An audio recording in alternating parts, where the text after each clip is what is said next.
Several years ago, I was at a congregation in New York, and there was a Bible campaign going on, and they had asked me to do some teaching that week, throughout the week, as well as on the weekend, and came across, there were several students there from a Christian university, and they were a part of the door-knocking campaign, and it was a blessing to get to know them.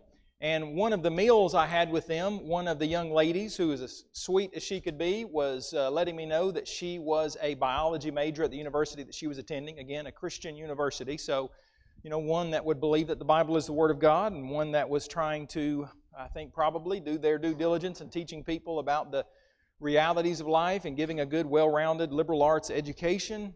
And then she said, but every one of my Christian professors who is in the science department, they all contend that they believe in the Big Bang theory, the validity of the Big Bang. Allegedly, evolution's Big Bang theory is true. And I won't repeat everything that we talked about on Friday night.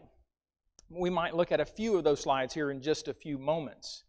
I actually visited that particular university not many months later and toured some of the classroom, which that's not the classroom, but that is what was in the classroom, where they would talk about different layers of the earth that allegedly were laid down hundreds of millions of years ago, and how there are fossils that go back some 65 to allegedly 100 million years ago. This one was a particular replica. This is a poster that was hanging up in one of the science classrooms, and at first you might be a little confused by all of everything that's going on in this image, but in reality, what it supposedly represents, and when I say reality, I mean this is the illustration of the general theory of evolution. As life supposedly evolved from non-life into a single-celled organism that evolved into multicellular organisms that evolved into taking this track into worms, fish, amphibians, reptiles, lower mammals, lemurs, ape-like creatures, and then allegedly us. So I was admittedly kind of disappointed, very disappointed in fact, to visit a university. University is usually not cheap. And then you choose to go to a Christian university and it's like, whoa, wow, that's expensive. And it seems to be, from what I have heard and experienced myself, that most people are not thinking that when they send their kids off to a Christian university, and I'm not anti-Christian education, okay? I'm for good education. I'm a product of public school who went to a Christian university, and we homeschooled our children, so we've done all sorts of different things with education. I'm for learning and learning truth. And if something is not true, then we need to be open and honest about it. And it disturbed me to think that there would be young people from Christian homes who would be taught that that some parts of, if not many parts of, the theory of evolution is supposedly true. The fact is, some Christians contend that nothing in the biblical doctrine excludes the Big Bang. Others have said things like, we have tried over and over again to point out to readers that the Big Bang theory is not at odds with the Bible. Such things are easy to say, but I would contend, is that really what the evidence indicates? This same gentleman once wrote, evolution and the Bible show amazing agreement on almost all issues, and one is, supposedly, I'll add, not mutually exclusive of the other. Again, I've heard this many times throughout my life. Hey, let's just, we hear that evolution is true, and we're told that in Bible classes like that are going on this morning with children's classes, that the Bible is true. And so what this young lady at this particular university was told, and I talked to a number of students there, they were just told that their professors told them, hey, you just, you take the Bible, you take evolution, and you just kind of, make them mean the same thing. They have to both kind of be true. Well, is that really what our approach to any subject, including evolutionary theory, is that what it should be? Why do so many people, even people who call themselves Christians, believe much of cosmic and evolutionary theory to be true? Karen Fox said in her book, The Big Bang Theory, she said, there's no doubt that the Big Bang Theory is accepted so universally because it is taught essentially as fact. The majority of the world population that accepts the Big Bang Theory does so unquestioningly, which is one of the big problems, is we don't question things. You know, Christians should question things. There's no problem with questioning, asking ourselves, how do I know that God exists? Does God exist? You know, that should be, the truth is, one of the most fundamental questions that we ask. And God is not upset with us, I do not believe for a moment, for asking the question, can I know that God exists? I would contend that God wants you to ask that question, because He doesn't want you to believe things simply because other people say it. You know, when according to the Scriptures, when Jesus came to earth, He revealed Himself as truth. As truth. Let me ask you something. Does 2 plus 2 have anything to fear? Does the color black, or the color white, or the color red, or blue, or orange, do colors have anything to fear? Now someone might be, you know, colorblind and may not be able to recognize a particular color, but that doesn't mean that particular color doesn't exist. Someone may not be able to hear that well. I don't hear as well. I haven't the last couple of weeks after getting COVID for about the 5th time, and so I'm that could be, you know, Mark, that could be handy when I go home and my wife tells me something like, what'd you say? I'm not sure I heard anything. Sorry, ladies, I shouldn't say that, but, you know, simply because my dad, bless his heart, he's worse at hearing than I am. At 88 and a half years old, you know, I suppose he deserves to not have to hear that well, okay? And he doesn't hear a lot of things that my mother says.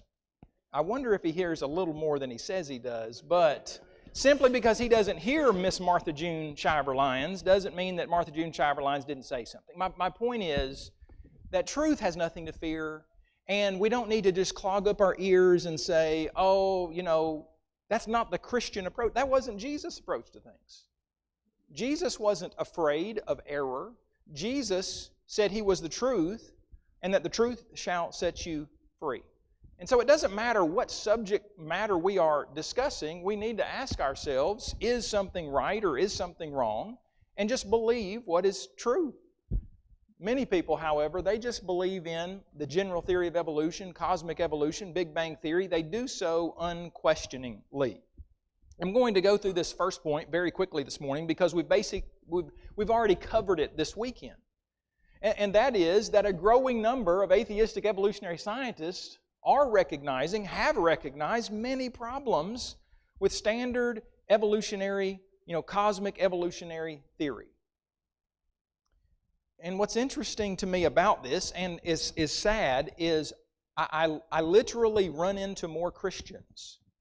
Now, maybe because I'm a Christian and I'm around Christians more perhaps than a lot of atheistic evolutionists and theistic evolutionists, but I run into more Christians who talk about the validity of Big Bang Theory than I do non-Christians. And what a lot of those Christians don't seem to understand or even know about. I was having a conversation with someone several months ago, and I said, do you realize that you are defending atheist, or you're defending Big Bang Theory even more seriously and with more vigor than a lot of atheistic evolutionists do? Remember these quotations from Friday night where Dr. Peter Coles, a world-renowned evolutionary astrophysicist, talked about what put the bang in the Big Bang, and he said inflation did, and then he defined inflation as that ultra-fast expansion of the universe that happened just after the Big Bang, and then he went on to talk about how actually there's little direct evidence that inflation actually took place, and we wouldn't know why it did if it did. And then he said this, remember? He said, we don't know for sure if inflation happened, and we are certainly a long way from being able to identify the inflation. In a way, we are still as confused as ever, said this evolutionist about Big Bang Theory and what supposedly put the bang in the Big Bang. He said, perhaps now we are confused on a higher level and for better reasons. I submit to you that there are a number of Christians who defend Big Bang Theory, I believe, in a way that is not very logical, because they haven't maybe stayed up to date with all of the many problems that even atheistic evolutionists have pointed out about this theory over the last several years.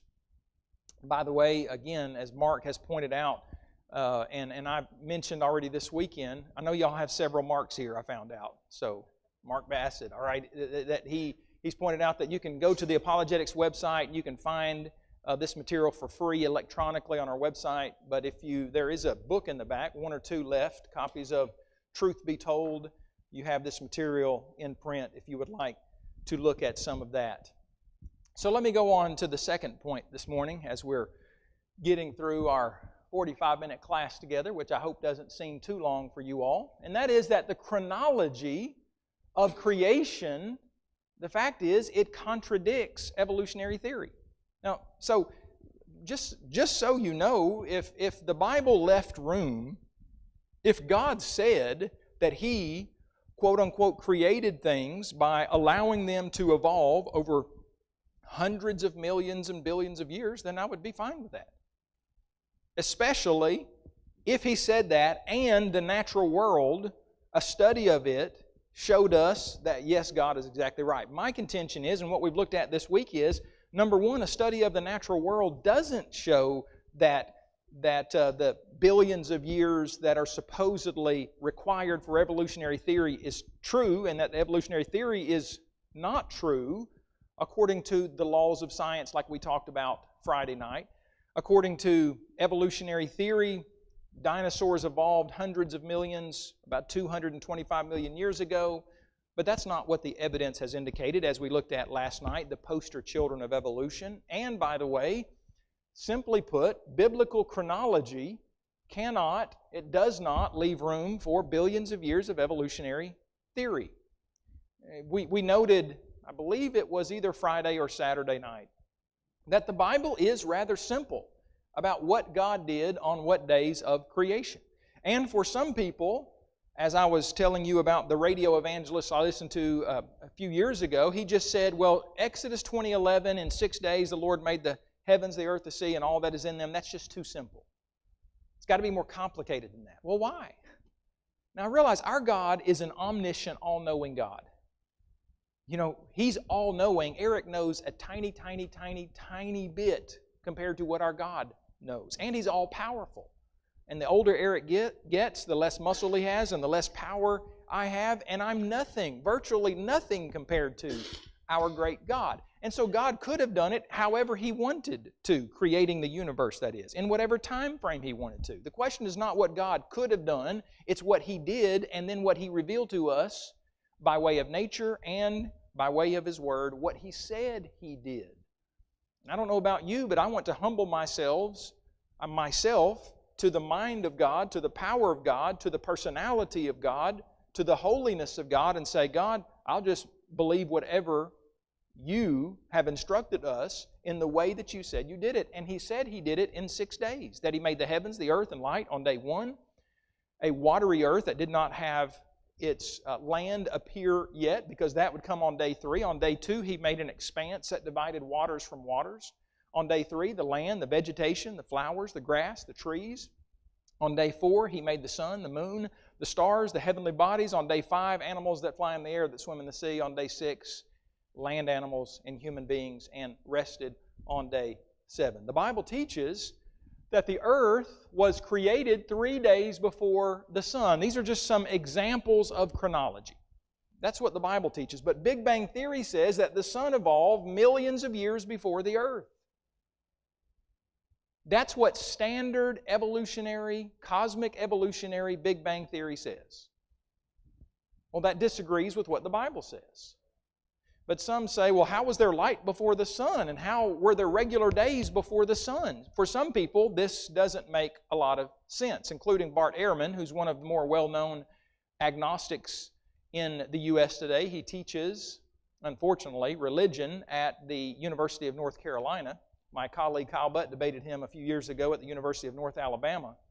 And in his book, Jesus Interrupted, he said, if light were created on the first day of creation in Genesis 1, how is it the sun, moon, and stars were not created until the fourth day? As if this is some kind of contradiction. Where was the light coming from if not the sun, moon, and stars? And how could there be an evening and morning on each of the first 3 days if there was no sun? Well, similar to how God spoke light into existence on day 1 of creation, saying, let there be light, on the fourth day God declared, let there be lights in the firmament of the heavens, and it was so. Could our God create light and then create the sun, moon, and stars separately? I would be careful saying that God could not do that if He so chose. Similar to how God initially made the land and seas void without animal life, the heavens were made in the beginning, but the host of heavens which now inhabit them were created in the firmament of the heavens, as Genesis 1 says, on day 4. Furthermore, the Father of lights, James 1:17, could create some form of light easily without first having to create the sun, moon, and stars. Are we going to limit God and say, well, God could not make light without the sun? The same God who made the sun made light and could make light without the sun. Listen, if little old human beings like us, when the earth has rotated so that we can't see the sun, and we can come into a nice building and a facility like this at night and turn on the electricity and have light, are you telling me we can have light without seeing the sun, but God couldn't make it so Himself? That just seems very disrespectful to say that, not to mention illogical. Just as God could produce, think about this, a fruit-bearing tree on day 3 of creation without a seed, if He so chose, He could produce light supernaturally on day 1 without the normal light bearers. I know we're having a lot to think about here, and I'm running through this. Feel free, if you want to know more about these things, again, you can just go to probably Google, type in Apologetics Press, and then creation of the sun or something like that, or go to our website in our search engine, and you can find that as well. If mankind can manufacture light bearers, God Almighty would have no difficulty in creating some form of light without the sun, as we've already mentioned. And by the way, if the glory of God, Revelation 21 and 22, can illuminate heaven without a sun, I think we should rest assured that He could shine light on earth for 3 days without a sun. So, although there are individuals who say, well, yeah, I just don't understand that chronology in Genesis 1, how could it be? Well, it could be because God can do things that human beings, cannot do. And by the way, if human beings can, manufacture, if you will, and generate, in a sense, light, electricity, and, well, surely our God could make a different kind of light without sun. Speaking of the inconsistency of the chronology between the general theory of evolution and the Bible, notice, according to cosmic evolution, billions of years following the Big Bang Theory, the earth was born out of a massive cloud of dust, billions of miles wide. There was no water on the surface of the earth, as bodies of water did not allegedly form for millions of years. That's kind of standard, the evolutionary timeline. But notice, according to the Bible, God made a watery earth on the first day of creation. In the beginning, God created the heavens and the earth. The earth was without form and void. Darkness was upon the face of the deep. The Spirit of God moved or hovered upon the face of the what? The waters. And God said, let there be light. And there was light. And then on day 2, He divided the waters from the waters. That's we may not know exactly what all was going on there, but the point is there was water. According to evolutionary Big Bang Theory, land existed before water was on the earth. So, I point out under this second major point in our class this morning that there's a problem with the idea of thinking we can believe in evolution and the Bible at the same time. And again, we already talked about looking at creation making absolute logical sense Friday night. This is more, well, can you still believe in evolution and the Bible? Well, the Bible and the chronology that God has given us, the fact is, it just contradicts many aspects of the theory of evolution, even though there are some who contend, well, it doesn't contradict at all. I'm telling you, it does. When you look at, here are here are the statements, here's the reasoning, here's the so-called evidence that evolution gives, and this is what the Bible says. According to the Bible, seed-producing, fruit-bearing trees were created before any animals. That is, on day 3 of creation. And I'm not taking the time this morning to read a quotation or two about this, but there are even standard science textbooks that talk about how various kinds of animal life, especially small animal life, evolved long before certain fruit-bearing trees. Again, just a clear contradiction when you put these two things side by side or at the top and bottom of a screen. Can I logically believe in the Bible and evolution? Well, I don't see logically how, since, for example, the Bible says that birds, that flying creatures, whether we define them as birds or maybe bats, or at one time, as we noted last night, flying reptiles, well, they were created on day 5. But according to evolutionary theory, and this has been pretty popular in recent decades, dinosaurs existed millions of years before birds, and supposedly some of the dinosaurs evolved into birds. So the next time you're eating Kentucky Fried Chicken, just think about, I'm eating the descendant of Tyrannosaurus Rex or some other kind of dinosaur. That's what we're supposedly told. I mean, that's what has been laid out in textbooks and in platforms where the theory of evolution has been espoused for decades now. But that contradicts this. By the way, let me just pause here because I didn't get to this last night in our session together about the poster children of evolution. If humans and dinosaurs ever did live on this same planet together at the same time, now, may not have lived right next door to each other any more than I want to live next door to a Komodo dragon or to a lion or to a 20-foot-long snake. When I was in Tanzania this last March, and I went on a brief one-day safari, the first thing I saw, Mark, when we got out of the van, this guy was like, "Hey, come over here and look at this." And I was like, "What do you?" I misunderstood him. I thought he was like taking me to go make a phone call or something. I didn't really quite understand him. And he said, "I want you to see this." And it was a huge, I think it was a python that was just wrapped around, like not far from where we got out of the vehicle. I'm like, yeah, I think I'll stay away from that. Let me ask you this, though. When you go to some interesting places, maybe like Nevada. I've learned how to say Nevada correctly since I've been here. Or, let's say you go to the Grand Canyon, which is not too far away, right? Or you go to Alaska and you see some grizzly bears and moose. Let's say that you go and you see some things, and then you return home. What do you return home with?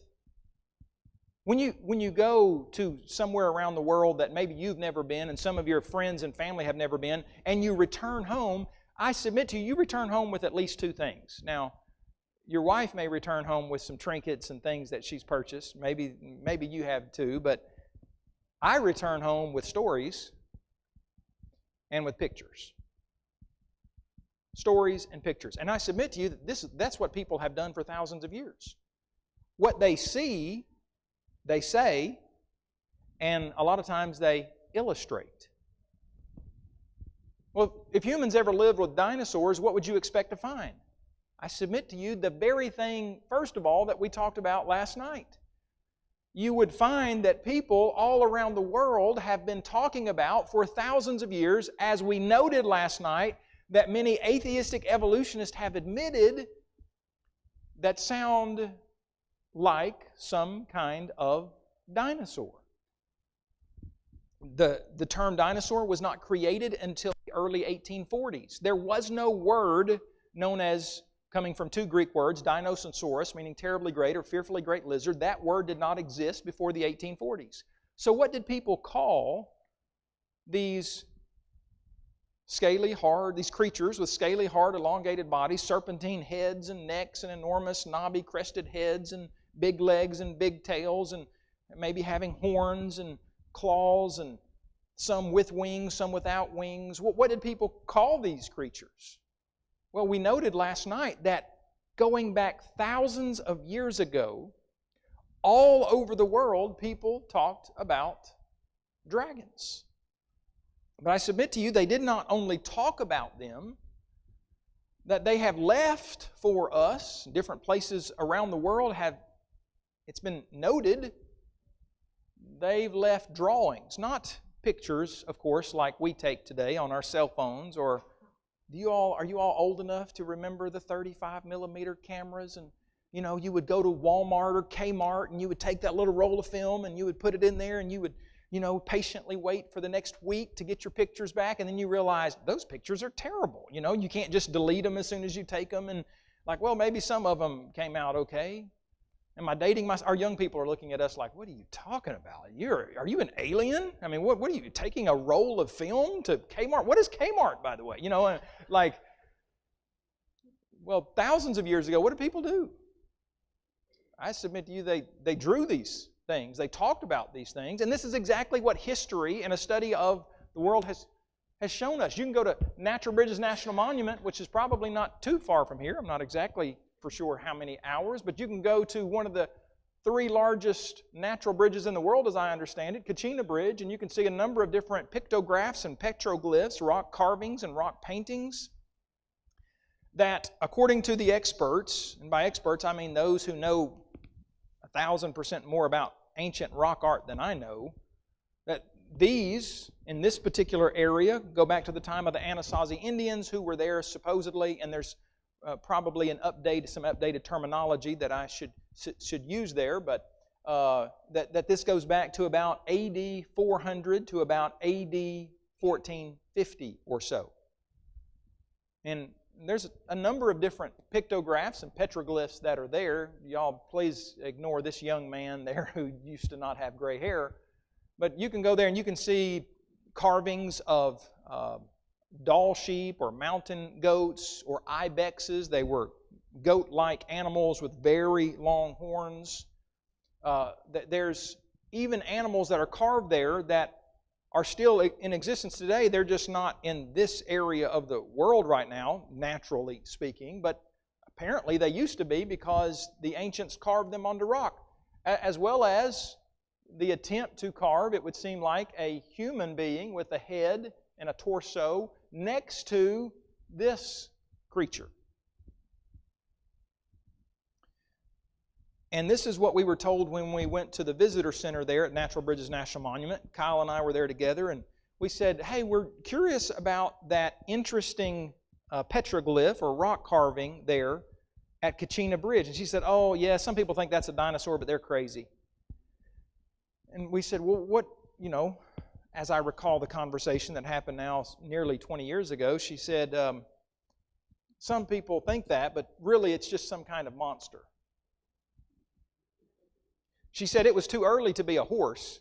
I thought, that would be a pretty bad horse if that's what that supposedly was. But she said, the Spaniards didn't bring the horses to the Americas until the Anasazi peoples were already gone from this area.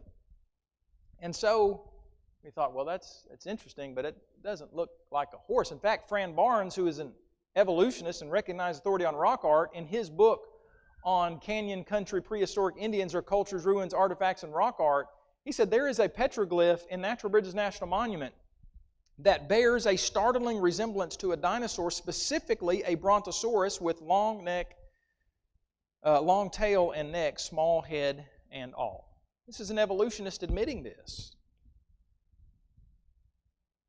Dennis Schleifer, who is an evolutionist, wrote a book called Guide to Rock Art of the Utah Region.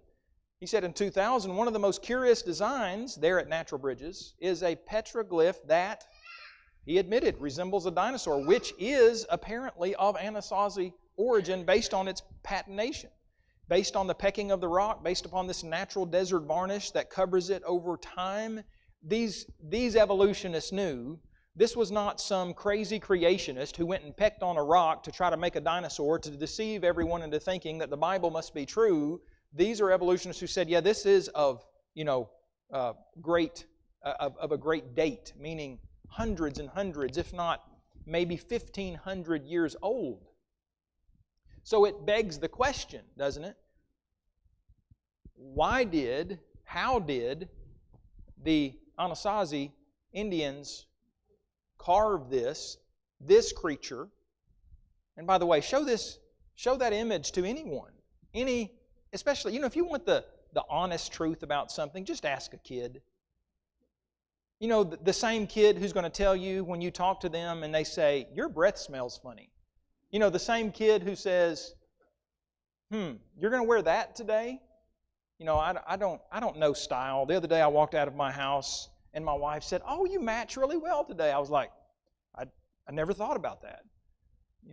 My kids would look at me and like, Dad, don't wear those socks like that. Don't wear those white socks like go up halfway to your knee with that, or black ones. You don't wear, church socks with shorts like that, Dad. Mark, I think I still wear, I probably had some halfway church socks yesterday when we went, walking around that Red Rock Canyon, right. So I sent a picture to my kids and they probably were laughing at my socks yesterday. But if you want just the blunt truth about something, just ask your kids. I've shown this particular picture to a lot of kids around the world. And you know what every one of them says? It's some kind of long-necked, long-tailed dinosaur. Now, listen, I'm not trying to twist your arm. You have the freedom to believe whatever you want to. I'm just saying, I think people have a right to see and hear about this information. How is it that we could talk last night about soft, flexible, fibrous dinosaur tissue that's been found in dinosaur bones all over the world? Seriously, I'm not making that up. If you were here last night, you know it. You saw the evidence for it. It's in scientific literature that is pro-atheistic evolution, and yet most people have never even heard about it. And most people have never thought about how the ancients used to talk about these things and illustrate these things. Dennis Slifer didn't have a picture of this in his book, but he did have this drawing. This is how he tried to, or had someone draw what you saw on the canyon wall there at Natural Bridges. Does it not look a little bit like what scientists have told us Moosaurus or Cetiosaurus looks like? I'm going to skip this slide because we've talked about that. By the way, we know that there are and have been, as you know, you live out here out west, how many dinosaur fossils have been found out here, including fossils of long-neck, long-tailed creatures like Apatosaurus, also known as, probably more popularly, Brontosaurus. Let me give you one other example of this, and then we'll move on to the third point this morning.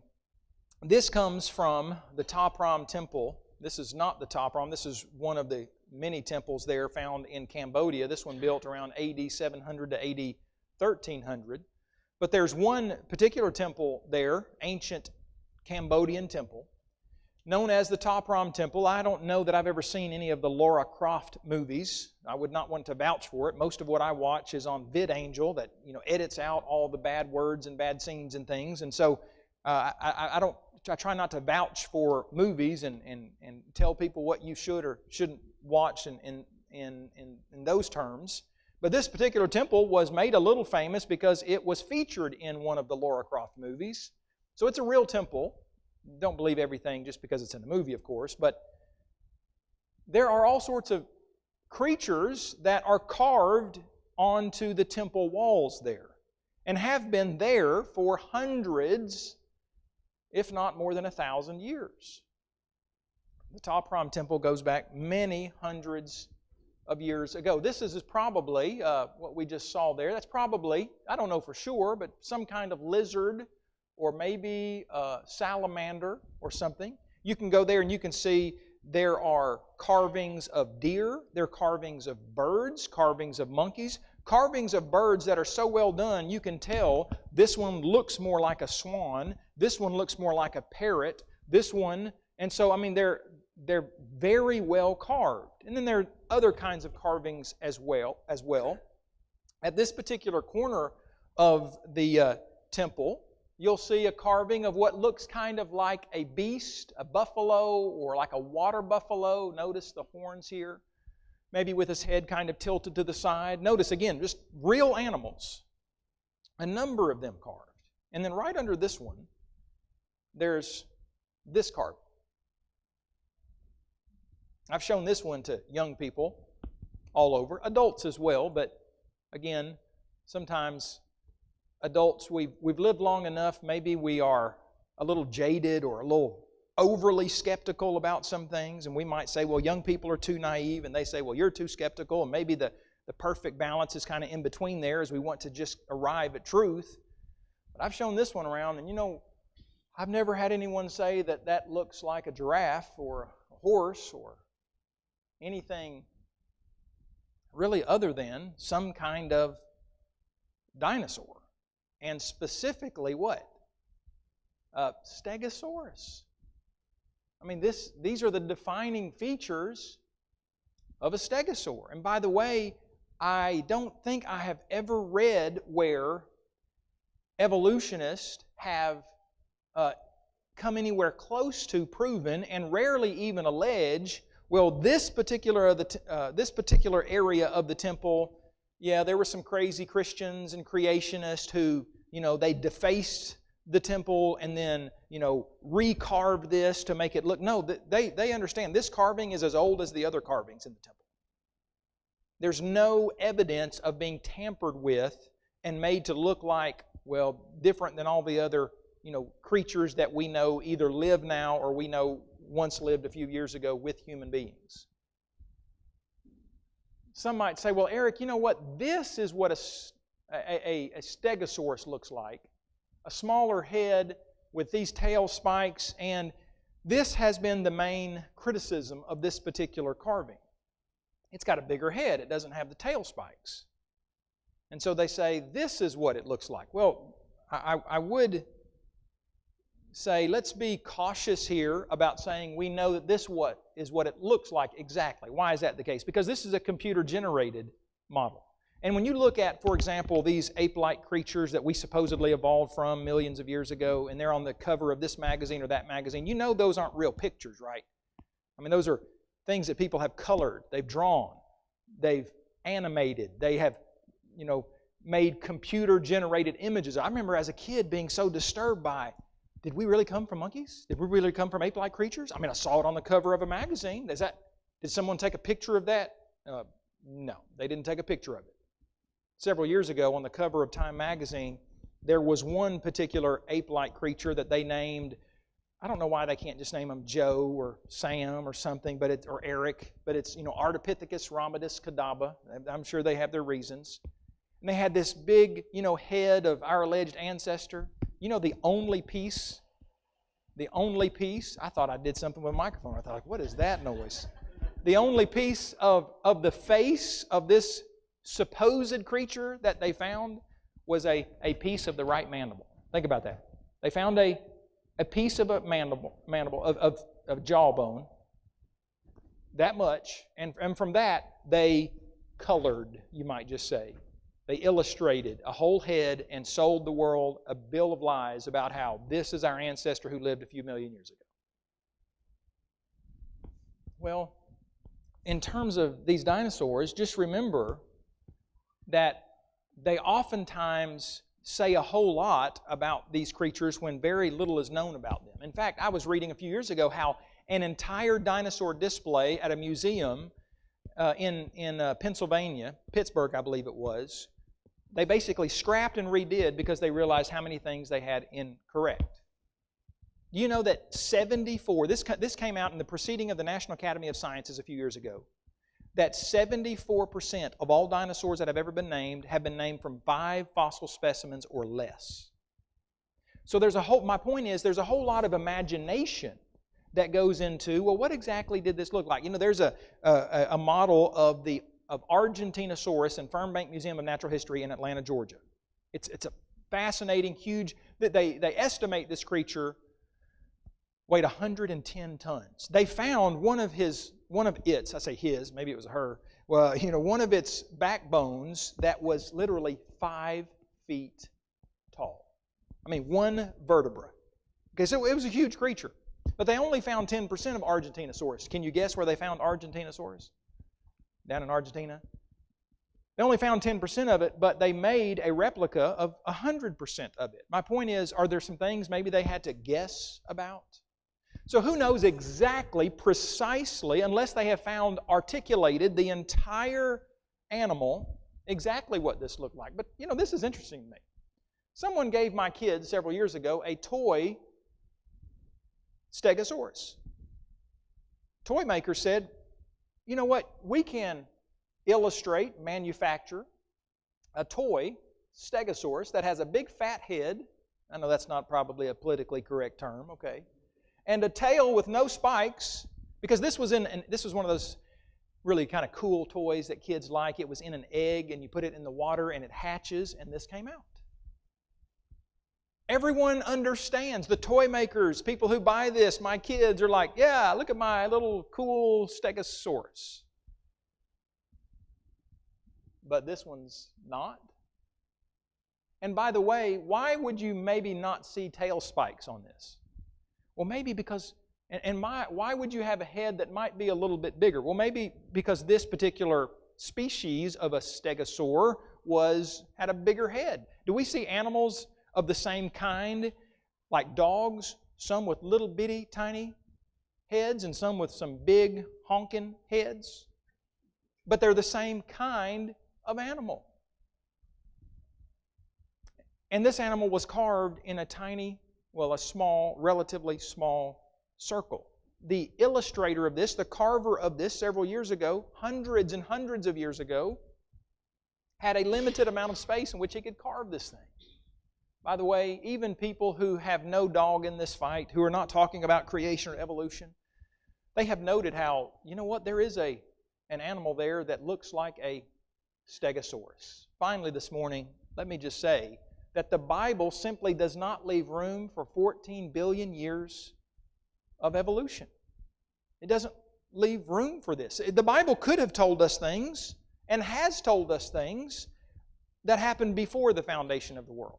Like Jesus loved us. Jesus was foreordained before the foundation of the world. God said, pray to God, you loved me before the foundation of the world. If the evolutionary timetable is correct, then man did not arrive on the scene before, obviously, or soon after the foundation of the world, but eons later. According to evolution, man arrived millions and millions of years after the Big Bang. Billions of years. If you were to compare this to a 24-hour clock, according to evolution, man arrived not at 0, 0, 0, 1 on a 24-hour clock, but 23 hours, 59 minutes, and 58 seconds later. Now, is that at the beginning of the day or the end of the day?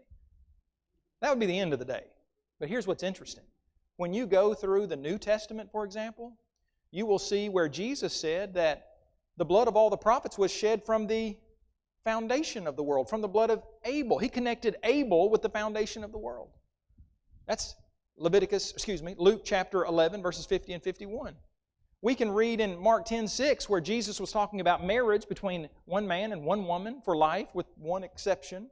He says, from the beginning of the creation, God made them male and female. So did God make Adam and Eve after millions of years and billions of years of evolutionary time? Or were they made on day 6 of creation, which is close enough to day 1 to say, from the beginning of the creation?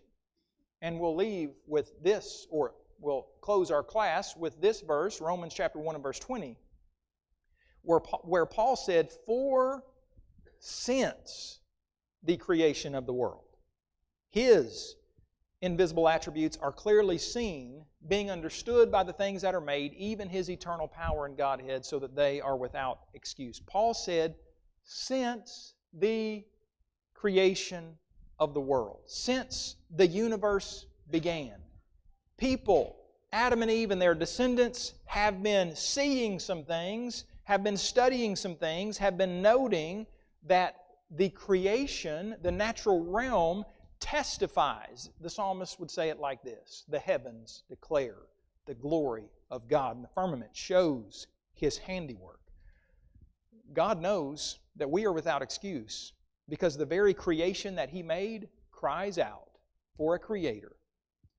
who created everything just like He said He did in 6 days, not in 6 billion years. By the way, in the back, there are some free catalogs, if you would like, from Apologetics Press. And I'm not a salesman, okay? Not a salesman, but this might give you some ideas of things that you would want to look at on our website, or that you might want to look at as, as we get close to Christmas time, by the way, as books and things that you would like to maybe get for family members, friends, coworkers, or maybe neighbors, or even people that might consider themselves our enemies. There's good material out there that can hopefully help us. Thank you very much for your kind attention.